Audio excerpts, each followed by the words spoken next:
people, you're welcome back to my kitchen. It's your favorite baker, the Joy Special.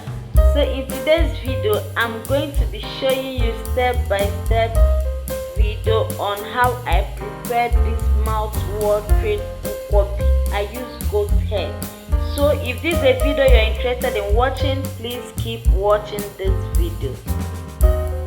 So guys, let's move into the main video. Here I have some goat meat I'll be using for the nkwobi.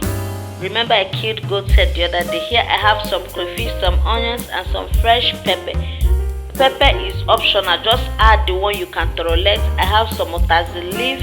I'll be slicing this utazi leaf. Then I have this natural spices called ehuru. Please make sure you don't miss this spice in your nkwobi. Then I have oba and seasoning cube inside the oba. Oba is optional, you can choose not to add oba in your nkwobi. The next ingredient I have is my red oil, original red oil from my grandma. The oil is original because it's from my grandma. You know what that means. So I also have some salt. Then I have this oil. Here I'm slicing my utazi.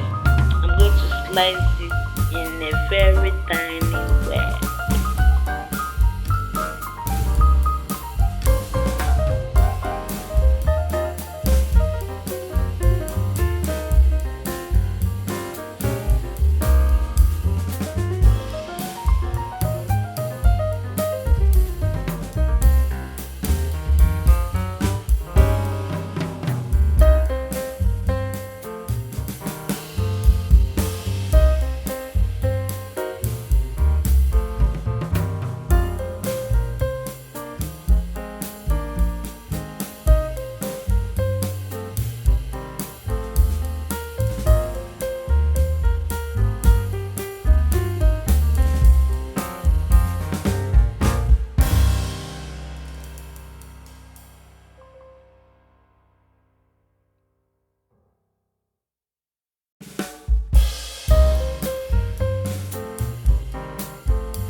So here we are, our delicious nkwobi is ready. You can take this down with a fresh palm wine or tombo or any drink of your choice. Thank you guys for watching this video to this point. I really do appreciate you. Please don't forget to give me a thumbs up. If today is the first time of coming to this channel, do well to subscribe to this channel as we have amazing recipes that will help you. Thank you for watching. Bye bye.